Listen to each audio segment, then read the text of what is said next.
ওয়াশাবুন, এই যে তুমি যুবক, ওয়াশাবুন যুবক, নাশআ ফি ইবাদাতিল্লাহি তাআলা, যে আল্লাহ পাকের ইবাদতে তার যৌবন বিলিয়ে দিয়েছে। কে সেটা, যুবক না বৃদ্ধ? কি করেছে? আল্লাহর ইবাদতে জীবন যৌবনটাকে বিলিয়ে দিয়েছে। আমি জানি হাদিসটা আপনারা আগেও শুনেছেন, তা আজকে নতুন ভাবে শেখেন। কয় শ্রেণী? 7 শ্রেণী। কোথায় ছায়া পাবে? আরশের ছায়া। ওই দিন অন্য কোনো ছায়া থাকবে না। এই ছায়া পাবে মানে সে কি জান্নাতি না জাহান্নামী? তার কোনো টেনশন হবে, কোনো হিসাব নিকাশের টেনশন, কোনো ভয়, কোনো কিয়ামতের বিভীষিকা কিচ্ছু নাই। একদম সুকুন, ইতমিনান, একদম নিরাপদ। আচ্ছা, 1 নাম্বার, আগে সিরিয়াল ওয়াইজ বলি, তারপর আপনাকে বোঝাচ্ছি। 1 নাম্বার হচ্ছেন ইমামুল আদিল। কি নাম? ইমামুল আদিল, মানে ন্যায়পরায়ণ শাসক। ন্যায়পরায়ণ শাসক, রাষ্ট্রের শাসক হতে পারে, সমাজের হতে পারে, পরিবারেরও হতে পারে। যেখানে যে দায়িত্বশীল তাকেই তার দায়িত্বশীল বলা হয়। আচ্ছা, 1 নাম্বার ইমামুন আদিল। 2 নাম্বার ওয়াশাবুন, এই যে তুমি যুবক, ওয়াশাবুন যুবক, নাশআ ফি ইবাদাতিল্লাহি তাআলা, যে আল্লাহ পাকের ইবাদতে তার যৌবন বিলিয়ে দিয়েছে। কে সেটা, যুবক না বৃদ্ধ? কি করেছে?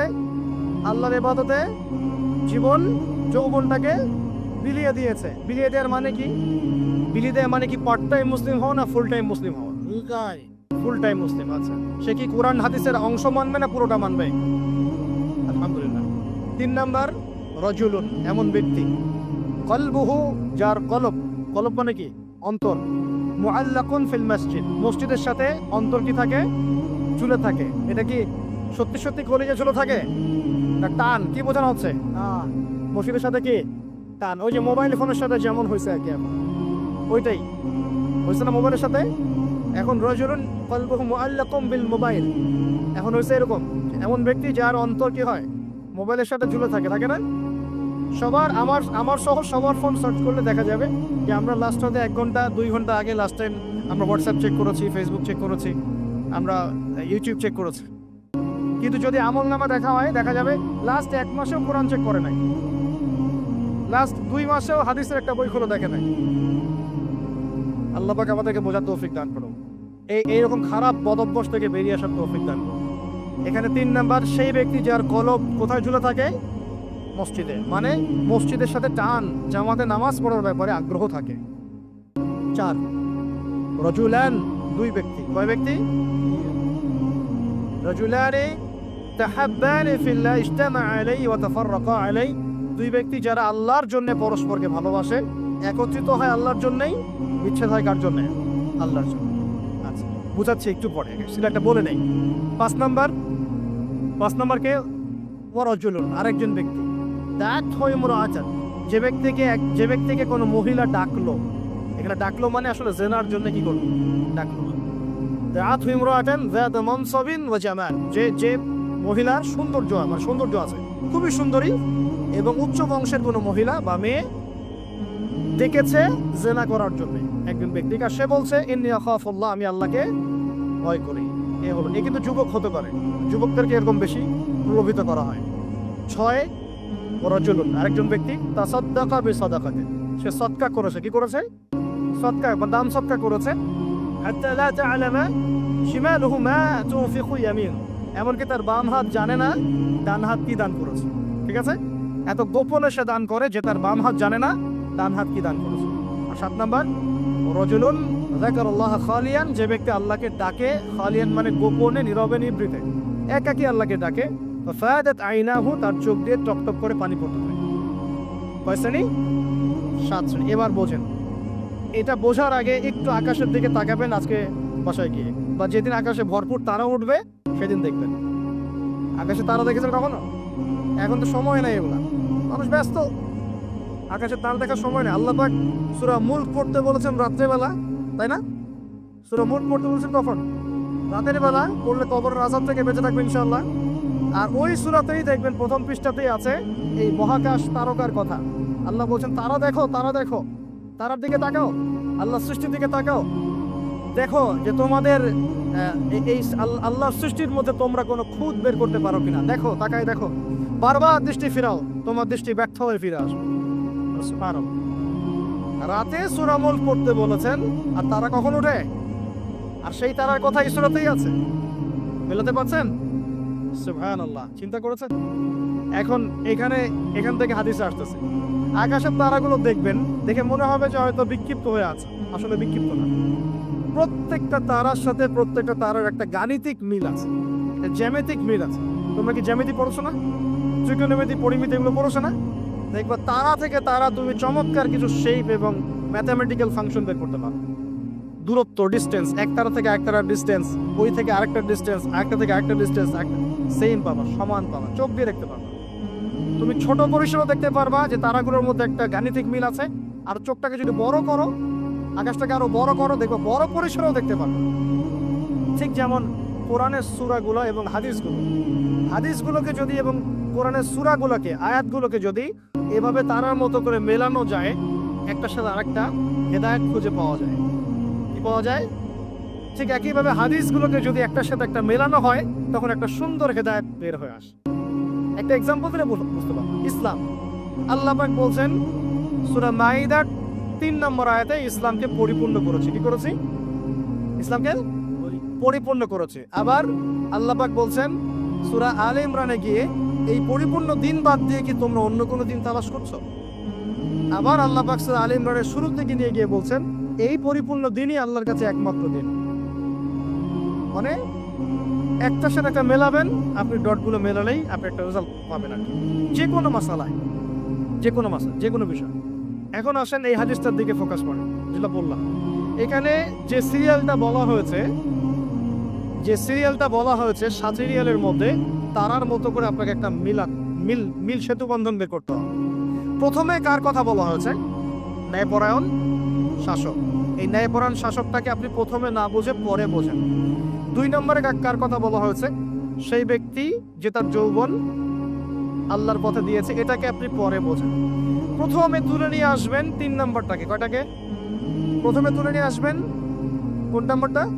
3 নম্বর। প্রথমে হচ্ছে রাজুলুন কলবুহু মুআল্লাকুম বিল মসজিদ, এমন ব্যক্তি যার হৃদয়ে মসজিদের সাথে ঝুলন্ত থাকে। মানুষের নামাজ ফরজ হয় কত বছর বয়সে? 10 বছর। আচ্ছা, 7 বছর বয়সে তোমরা ছেলেদেরকে নামাজের প্রশিক্ষণ দাও, আর 10 বছর হয়ে গেলে নামাজ না পড়লে পিটাও। তাহলে 10 বছর থেকে নামাজ মোটামুটি ফরজ, ঠিক আছে? তাহলে মানুষ কি আগে শাসক হয় না আগে মুসল্লি হয়? আগে কি হয়? মানুষ আগে মুসল্লি হবে না আগে শাসক? আচ্ছা, তার মানে প্রথমে আমাদেরকে হেদায়েত দিতে হবে, আমাদের সবাইকে 5 ওয়াক্ত নামাজ আগে ঠিক করে পড়তে হবে। ঠিক আছে কথা?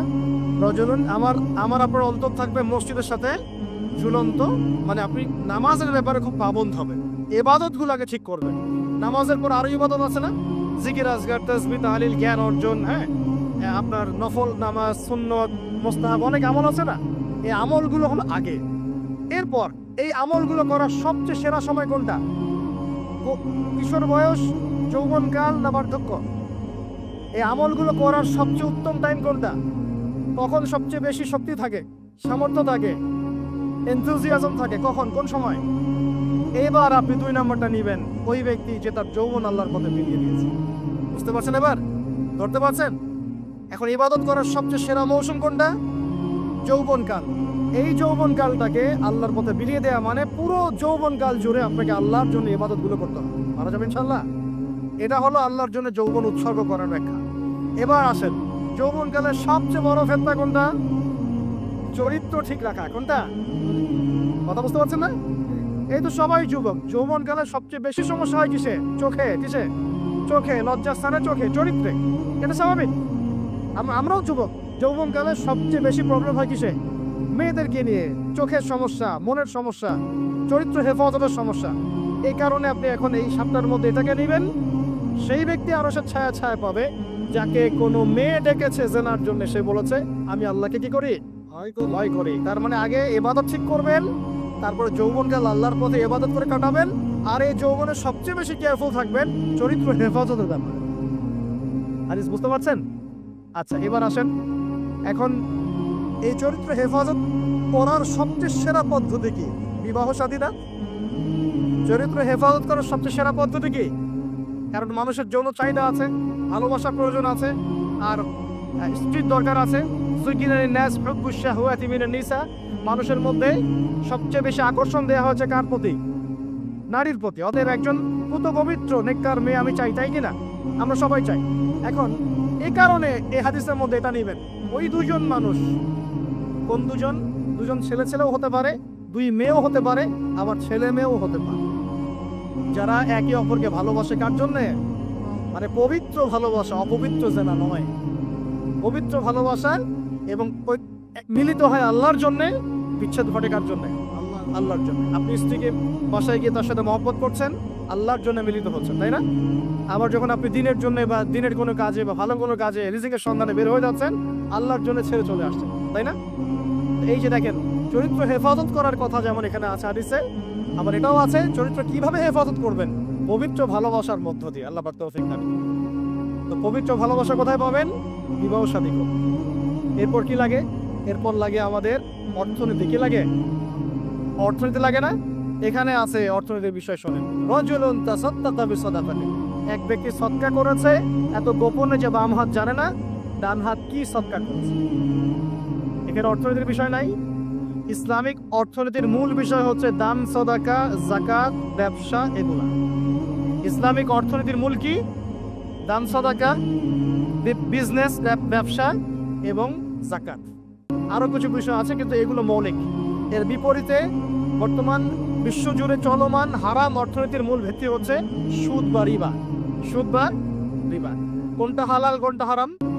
সুদ হালাল নাকি ইসলামিক বিষয়গুলো হালাল? তো এখানে এই হাদিসের মধ্যে আপনি অর্থনীতি পেয়েছেন না? তার মানে পরিবার গঠন করার পরে আপনাকে হালাল অর্থনীতির মধ্যে থাকতে হবে, এবং দান সদকা হচ্ছে ইসলামিক অর্থনীতির একটা বেস। এই অংশটুকু আমি শেষে আরেকবার অল্প করে ব্যাখ্যা করবো, আগে শেষ করে দিই। এটা হলো 5। 6 নাম্বার, তাহলে দুনিয়াতে চলার জন্য অর্থনীতির সাথে আর কি সম্পৃক্ত? রাজনীতি। কি সম্পৃক্ত? রাজনীতি। এই কারণে এখানে বলা হচ্ছে ইমামুন আদেল, ন্যায়পরায়ণ শাসক। যদি ন্যায়পরায়ণ শাসক চলে আসে, তাহলে একটা পুরো দেশ সমাজ এক আল্লাহর বিধান অনুযায়ী চলবে না? সবাই ভালো থাকবে না? সবার জীবনযাত্রার মান নিশ্চিত হবে না? জুলুমের ভিত্তিগুলো উপরে যাবে না? এবং সবাই দুনিয়াতেও সফল, পরকালেও সফল হবে কিনা? এই কারণে বলা হচ্ছে ন্যায়পরায়ণ শাসক, আর হচ্ছে ছায়া ছায়া পাবে। আর এই সবগুলো কাজ করার পরে মানুষ এমন একটা লেভেলে যাবে যে আল্লাহর মারেফত সরাসরি পেয়ে যাবে ইনশাআল্লাহ। তখন গোপনে গিয়ে যখন আল্লাহকে ডাকবে, আল্লাহর কাছে তওবা ইস্তেগফার করবে, দোয়া করবে, চোখ দিয়ে টপ টপ করে পানি পড়া শুরু। আল্লাহর সাথে ওই সম্পর্ক তৈরি করা গেলে সর্বশেষ সর্বোচ্চ অবস্থা হচ্ছে আল্লাহর মারেফত পাওয়া, আল্লাহকে পেয়ে যাওয়া। আল্লাহকে ডাকলেই চোখ দিয়ে পানি বের হবে। এখন ডাকলে পানি বের হচ্ছে না, কিন্তু এই ধাপগুলো অতিক্রম করে ডাকেন, দেখবেন ইনশাআল্লাহ চোখ দিয়ে পানি হচ্ছে। অতএব এই হাদিসের মধ্যে যে 7টা বিষয় আছে, এগুলোকে একটু আকাশের তারার মতো করে মেলাতে হবে, তারপরে আপনি একটা ধারাবাহিক হেদায়েত পাবেন ইনশাআল্লাহ। এবার শেষ করার আগে আমি ওই অংশটুকু নিয়ে দুটো কথা বলে শেষ করছি, একটু মনোযোগ দেবেন এই জায়গায়। এখানে আপনাদেরকে ক্ষুধা দিব, পিপাসা দিয়ে দিব, মিটাবো না আজকে। আমাদের একটা পরিসংখ্যান বলছে, একটু মনোযোগ দেন। আমাদের একটা পরিসংখ্যান বলছে আমাদের সমাজে দরিদ্র মানুষের সংখ্যা কতজন ছিল আপনারা কি জানেন? কত পার্সেন্ট ছিল জানা আছে? কমপক্ষে 40%। কত পার্সেন্ট? 40% বোঝেন? প্রতি 100 জনে 40 জন, তার মানে প্রতি 50 জনে, প্রতি 50 জনে, প্রতি 25 জনে, বলেন 10 জন। কি তোমরা স্কুল কলেজে পড়ো না? প্রতি 25 জনে কয়জন? 10 জন। আচ্ছা, আরো কমালে 12, 12.5 জনে 5 জন। ঠিক আছে? আচ্ছা, এখন কত সাল চলছে? 23। মাঝখানে করোনা চলে গেছে আর অনেক ঝামেলা চলে গেছে। তারপরেও আলহামদুলিল্লাহ 2023 সালে আজকে রিপোর্ট দেখেছি যে দারিদ্র্যের হার হচ্ছে মোটামুটি ভাবে 20 to 21%, 20 থেকে 21%। তার মানে কমেছে না? আচ্ছা, অবস্থা তাহলে ভালো না খারাপ? আগের চেয়ে ভালো না খারাপ? আচ্ছা, ভালো। এখন 20% মানে কি? 20% মানে প্রতি 5 জনে একজন, প্রতি 5 জনে একজন, প্রতি 5 জনে, মানে আমাদের প্রতি 5 জন মানুষের মধ্যে একজন মানুষ আমাদের মতো সচ্ছল না। 4 জন যেমন সচ্ছল, 5 নম্বর ব্যক্তি ততটা সচ্ছল না যেমনটা 4 নম্বর ব্যক্তি সচ্ছল। এখন কিভাবে ইসলাম এই অর্থনৈতিক সিস্টেমটাকে সাম্যের দিকে নিয়ে আসে? ওই যে বললাম রাজুলুন তাসাদ্দাকা বিসাদাকাতিন, এমন ব্যক্তি যে দান করে, বাম হাত জানে না ডান হাত কি দান করেছে। আমি এটা বোঝানোর জন্য আপনাকে একটা মাসের কথা বলবো, রমজান মাস।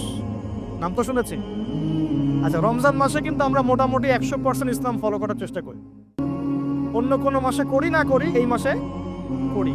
আর আল্লাহ পাক চাচ্ছেন আমরা যেন রমজানের শিক্ষাটাকে সারা বছর ধরে রাখি, এটা আল্লাহ চাচ্ছেন। কিন্তু আমরা কি করি, রমজানের শিক্ষাটাকে রমজানে রাখি, শাওয়ালের চাঁদ উঠলে আমরা এই শিক্ষাটা অনেকেই ভুলে যাই। ইল্লা কলিলাম মিন্না, আমাদের মধ্যে অল্প কিছু মানুষ বাদ দিয়ে। রমজান মাসে কিন্তু এই হারটাই হারই থাকে। এবারে ভালো এটা মনে রাখবেন, পরে বুঝতে পারবেন না। রমজান মাসের দিকে ফোকাস করেন। এই মাসেও তো পরিসংখ্যান এমনই থাকে নাকি চেঞ্জ হয়ে যায়? এমনই থাকে। এখন তাহলে আমরা এই মাসে কিভাবে চলি আপনাকে বোঝাচ্ছি। আমরা কি করি, ইফতার যখন আমরা করি না, ইফতার করি না, আমরা ইফতার করি রমজান মাসে, যাকাত দেই, সদকা করি, বেশি বেশি দান করি না? আমরা রমজান মাসে আল্লাহর পথে অনেক দান করি না? প্রতিবেশীকে খাবার দেই না? মানুষের বাসে ইফতার পৌঁছে দেই না? আসলে আমরা কি করি জানেন? আসলে আমরা ওই চারজন মিলে, ওই যে পঞ্চম ব্যক্তি যার অবস্থা চারজনের মতো না, ওর দায়িত্ব আমরা নিয়ে নেই। সুবহানাল্লাহ। রমজান মাসে আমরা কি করি, ওই চারজন মানুষ মিলে ওই পঞ্চম ভাই যে আমার মতো খেতে পারছে না, ওর দায়িত্ব কে নেয়? আমরা দায়িত্ব নিয়ে নিই, ওর ঘরে খাবার পৌঁছে দেয়।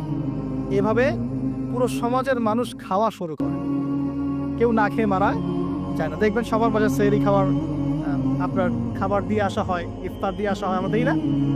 আস্তে আস্তে কমছে তো এটা, কিন্তু আমরা তো দিতাম নাকি না?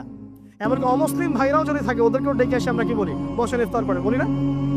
আমরা কিন্তু অন্যের খাবারের দায়িত্ব নেই, কিন্তু সারা বছর এটা ধরে রাখি না। আচ্ছা, এবার আসেন, এখন মনে করেন আমি বলছি 5 জনে 1 জন। এখন মনে করেন আপনার পুরো সমাজে মানুষ 20 কোটি। কয় কোটি? 20 কোটি মানুষের মধ্যে পরিসংখ্যান কেমন হবে? 5 কোটি। তাহলে বলেন তো, 5 কোটি মানুষকে এভাবে খাবার প্রোভাইড করাটা কি সহজ কাজ না কঠিন কাজ? সহজ না কঠিন? কঠিন কাজ। কিন্তু তাহলে এই যে 15 কোটি মানুষ আমরা যারা খাচ্ছি, তাদের তো খাবার আছে না বাজারে? আচ্ছা, এখন যখন রমজান মাসে বা অন্য কোনো সময় আমরা এই 5 কোটি মানুষকেও খাওয়ানোর চেষ্টা করব, তখন খাবার বেশি লাগবে না? লাগবে কি না? আচ্ছা, খাবার বেশি লাগবে। যখন খাবার বেশি লাগবে আর আমদানি যদি বন্ধ হয়ে যায় অথবা উৎপাদন যদি কম হয়, তাহলে এই খাবারের উপর চাপ বাড়বে কিনা? বাড়বে কিনা? বাড়বে। আমি সহজ করে বোঝানোর চেষ্টা করছি, বুঝতে কি পারছেন? এই লিমিটেড খাবারের উপর চাপ বাড়বে কিনা? বাড়বে। তাহলে চাপ বাড়লে দাম বাড়বে কিনা? সলিউশন হচ্ছে এখন তাহলে আমাকে ওই পরিমাণ খাবার আমদানি করতে হবে অথবা উৎপাদন করতে হবে। এই তো দুটো অপশন। আর কোন অপশন আছে? আকাশ থেকে মান্না সালোয়া পড়বে? ওই মান্না সালোয়া পাওয়ার মতো ইমান আছে? মান্না সালোয়া পাওয়ার মতো কি আমরা পরেশগার হয়েছি? আচ্ছা, তাহলে আমদানি আসতে হবে, আর আমার দরকার হচ্ছে উৎপাদন বাড়ানো। আমরা আজকেও আমি পড়াশোনা করেছি, দেখলাম বিগত 5 থেকে 10 বছরের মধ্যে কৃষির প্রবৃদ্ধির যে হার, এটা একটু কমেছে। কি হয়েছে? কমেছে। বেকারত্ব একটু বেড়েছে, রিজার্ভ কমেছে, এটা তো সবাই জানেন। রিজার্ভ কমেছে না? কমেছে। এলসি বন্ধ হয়েছে, এটা জানেন? কোনো কোনো ক্ষেত্রে, সবার ক্ষেত্রে না, কিছু কিছু ক্ষেত্রে বন্ধ হয়েছে। এমন হয়েছে যে অনেক অনেক জাহাজ বন্দরে ঘোরাফেরা করছে, ভিড়ে আছে, কিন্তু পণ্য খালাস করা সম্ভব হচ্ছে না, বিকজ ওদেরকে দেওয়ার মতো আমাদের কাছে ডলার নাই, যার কাছে যে আমদানি করেছে। এখন তাহলে অপশন, ওই খাবারগুলো নামিয়ে ফেলা, যেগুলো ঘোরাফেরা করছে এগুলো নামিয়ে মজুদ করে সবাইকে খাওয়ার ব্যবস্থা করা। নামাতে হলে আমার এখন টাকা লাগবে কি না? তাহলে ওই টাকাটা তো আমদানিকারকের কাছে নাই, এই টাকাটা সে কোত্থেকে নিবে? তখন পণ্যের দামটা সে বাড়িয়ে দিবে, আপনার পকেট থেকে টাকা নিয়ে সেটা সত্য। তাহলে দাম বাড়বে কিনা? বাড়বে। আরও আছে, যদি এখন আমি চিন্তা করি যে না, আমি বহির্বিশ্বের কাছে লোন নিব, বাইরের বিশ্বের কাছে বড় বড় যারা উন্নয়নশীল কান্ট্রি বা উন্নত, ওদের কাছ থেকে লোন নিয়ে আমি এটা শোধ করবো। ওরা কি বিনা সুদে লোন দিবে? ওই সুদটার হার কেমন হবে? হয়তো 20%, 25%, 10%, 12% এমন তো হবে। তো 10% সুদ মানে হচ্ছে, মনে করেন $1 সমান সমান, এখন যদি কথার কথা বলছি, যদি $1 সমান সমান 100 টাকা হয়, তখন হবে 112 টাকা। তখন কি হবে? তার মানে আপনার 12% বেতন কমে যাবে। বুঝতে পারছেন না মনে হয়? যদি আপনার বেতন হয় 100 টাকা, তখন বেতন হয়ে যাবে 90 টাকা। বুঝতে পারছেন? আপনার এটা কমে আসবে। এটাকে বলে মুদ্রাস্ফীতি। ডলারের বিরুদ্ধে এগেনস্টে টাকার মান পড়ে যাওয়াটাকে কি বলে? মুদ্রাস্ফীতি। মানে আপনার টাকার মানটা কমে গেল, মানে আপনার শ্রমটা চলে গেল। 25,000 টাকা দিয়ে আপনি যা করতে পারছেন, এখন সেই টাকাটার মান 20,000 টাকা হয়ে গেলে আপনার শ্রমটা চলে গেল। এখন ওরা তো আর ফ্রি লোন ছাড়া তো ওরা আমাদেরকে সাপোর্টটা দিবে না। এখন লোন নিতে গেলে সমস্যা, এই লোনটাও তো শোধ করতে হবে। তাহলে সব দিক থেকেই সিচুয়েশনটা এমন হবে যে জীবনযাত্রার মান এবং নিত্য প্রয়োজনীয় দ্রব্যের মান বেড়ে যাওয়ার সম্ভাবনা আছে। এখন আমরা আমাদের মুসলিম ভাই যারা সামনে আসছে রমাদান মাসে, তাদের অর্থনৈতিক নিরাপত্তার বিষয়ে কি চিন্তা করবেন, কি করবেন, কি প্ল্যান আছে? কয়েকটা অপশন। এক নাম্বার, আমাদের অপচয় কমাতে হবে। কি কমাতে হবে? অপচয়, কোনো রকম অপচয় যাওয়া যাবে না, অপচয় কমাতে হবে। যদি আমার 5টা খেজুরে আমার সাহারি হয়ে যায়, আমার 10টা খেজুরের দরকার, ওই 5টা খেজুর আপনি প্রতিবেশীকে দিয়ে আসবেন। অপচয় কমাতে হবে, 1 নাম্বার। 2, যত হারাম রিজিকের সোর্স আছে সব হারাম রিজিকের সোর্স বন্ধ করতে হবে, না হলে ব্যবসায় চাকরিতে রিজিকে আল্লাহর বরকত উঠে যাবে। ব্যবসায় চাকরিতে রিজিকে আল্লাহর বরকত উঠে গেলে এই রিজিক দিয়ে আপনি এই সমস্যা মোকাবেলা করতে পারবেন। সমস্ত হারাম রিজিকের পথটা বন্ধ করুন আল্লাহর ওয়াস্তে। অন্তত পক্ষে এই রমজানে হোক এই সুদ ঘুষ দুর্নীতি বা এইসব করাপশনটা বন্ধ করুন, আদারওয়াইজ সমস্যা। আর কি? আর হচ্ছে কৃষিভিত্তিক উৎপাদন বাড়ানোর চেষ্টা করতে হবে। কি করতে হবে? আর কি? আরেকটা হচ্ছে দান সাদাকা আমরা যারা করি না বা কম করি তাদেরকে দান সাদাকার হাত প্রশস্ত করতে হবে। আরেকটা সবচেয়ে বড় অস্ত্র, সেটা হলো যার যার জাকাত ফরজ হয়ে গেছে অবশ্যই সঠিক খাতে জাকাত প্রদান করুন, অন্যথায় অর্থনীতি ঠিকঠাক টালমাটাল হয়ে যাবে। জাকাত প্রদান করুন। আর কি? আর হচ্ছে এটা বড়, এটা করার ক্ষমতা অবশ্য আমাদের নাই, যাদের ক্ষমতা তারা বুঝবেন। সেটা যত কালো টাকা আছে সব টাকাকে সাদা করতে হবে। যত কালো টাকা আছে আর যত টাকা বের হয়ে গেছে পাচার, সবগুলোকে ফেরত নিয়ে এসে ইকোনমির মধ্যে ঢুকিয়ে দিতে হবে, তাহলে ব্যালেন্স হবে ইনশাআল্লাহ। আর এই বাইরে যাওয়া টাকার পরিমাণ কিন্তু 2-4 টাকা নয়, এটা বিলিয়ন টাকা। বিলিয়ন, বিলিয়ন কি বোঝেন? 100 কোটিতে 1 বিলিয়ন, বিলিয়ন বিলিয়ন টাকা না, ডলার। সেগুলোকে যখন নিয়ে আসা হবে, যদি নিয়ে আসা পসিবল হয় তাহলে সাস্টেইনেবল ইকোনমিক সিস্টেম দাঁড়াবে, তাছাড়া দাঁড়াবে না। আর এই অবস্থা 1 বছরে ঠিক হবে না, 2 বছরও ঠিক হবে না, 3 বছরও ঠিক হবে না।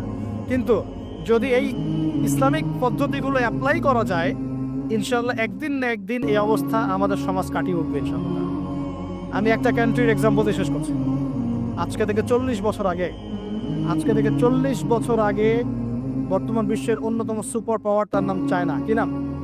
চায়না। এই চায়নাতে দরিদ্র মানুষের সংখ্যা ছিল প্রতি 100 জনে 60 থেকে 65 জন। চিন্তা করতে পারেন, 60 থেকে 65% মানুষ তারা 3 বেলা খাবার পেত না। এখন 40 বছর পর সেই চায়নাতে, আমি কিন্তু ওর রিপ্রেজেন্টেটিভ না, আমি তার ভালো অংশটুকু বলছি। আমি বলছি না ওর সবকিছুই ভালো, সবকিছু ভালো না, আমি একটা পয়েন্ট বলছি। আর 40 বছর পরে ওর যে রাষ্ট্রীয় ব্যবস্থা বা যে ইকোনমিক সিস্টেম, এর আওতায় দারিদ্র সীমা নামতে এখন মনে হয় 2 থেকে 1% মানুষও ওদের দারিদ্র সীমার নিচে নেই। কোথায় 60% থেকে 80%? কিভাবে হয়েছে? ওরা সমস্ত জনগণের মধ্যে প্রায় 80 কোটি মানুষ, কত কোটি? 80 কোটি মানুষকে তারা প্রশিক্ষণ দিয়ে জনশক্তিতে রূপান্তর করেছে। কর্মক্ষেত্র বেড়েছে, কৃষিভিত্তিক অর্থনীতি বেড়েছে, ওদের পরিশ্রম বেড়েছে, প্রযুক্তিগত উন্নয়ন বেড়েছে। দুর্নীতির একদম নিচে নামিয়ে দিয়েছে। দুর্নীতি বলতে কিছু নাই, দুর্নীতির সাথে ওরা নাই। ওরা কি মুসলিম নাকি? তারপরেও নাই। দেশপ্রেম আছে ওদের মধ্যে, প্রচন্ড দেশপ্রেম আছে, সবাই অ্যাক্টিভ, পরিশ্রমী, ঠিক আছে, অপচয় করে না, বরং বিশ্বে বড় বড় বাজারগুলো ধরে ফেলেছে এবং এমন ডিপ্লোমেসি অ্যাপ্লাই করেছে সততার সাথে, আমানতদারিতার সাথে, যে 40 বছরের ব্যবধানে আজকে কোথায় আছে দেখতে পাচ্ছেন। যে ফোনটা ধরে আসো ওটাও চায় না, তো মাথায় এই পার্টসগুলো সব চায় না, ক্যামেরা রেকর্ড সব চায়, কি নাই, সবকিছুই ওদের, সবকিছু। এবং বিশ্বের 3 নম্বর পরাশক্তি এখন চায় না। আমি বলছি না যে ওরা সবকিছু ওদের ভালো, এটা বলছি না, কিন্তু উইঘুরদের ব্যাপারে ওরা নির্যাতন করেছে, ওদের অনেক খারাপ কিছু থাকতে পারে। আমি শুধু ইকোনমিক সেকশনের কথা বলি। আর আমরা দুর্নীতিতে কততম বললে রাগ করবেন নাকি? 1 নাম্বার নাই এখন, এক সময় ছিল 2005 সালের দিকে ছিল, এখন কত নাম্বার? 13 কি 12 নাম্বার। তাও থেকে জন্য উন্নয়ন হয়েছে আলহামদুলিল্লাহ। যদি আপনারা কি জানেন দুর্নীতি 1 নম্বর দেশকে? দক্ষিণ সুদান। কোন দেশ ওটা? কি মুসলিম কান্ট্রি? নন মুসলিম কান্ট্রি? ওটাও মুসলিম কান্ট্রি। মুসলিমদেরই অবস্থা কেন? আর আপনি কি জানেন সবচেয়ে কম দুর্নীতিগ্রস্ত দেশ কোনটা? হ্যাঁ রাইট, কে বলছে? Right, Denmark. কোন দেশ? ডেনমার্কের সাথে একটা দেশ আছে, তার নাম নিউজিল্যান্ড। নাম শুনেছেন? কয়েকদিন আগে ওদের প্রধানমন্ত্রী বলেছে যে আমি রিজাইন দিলাম, আমি নাই। তো আমরা মুসলিমরা নৈতিকভাবে আমানতের দিক থেকে, কর্মক্ষমতার দিক থেকে, ঈমান অন্যান্য দিক থেকে আমরা পিছিয়ে পড়ার কারণে আস্তে আস্তে আস্তে আস্তে বিগত 100 বছরে এই অবস্থা হয়েছে।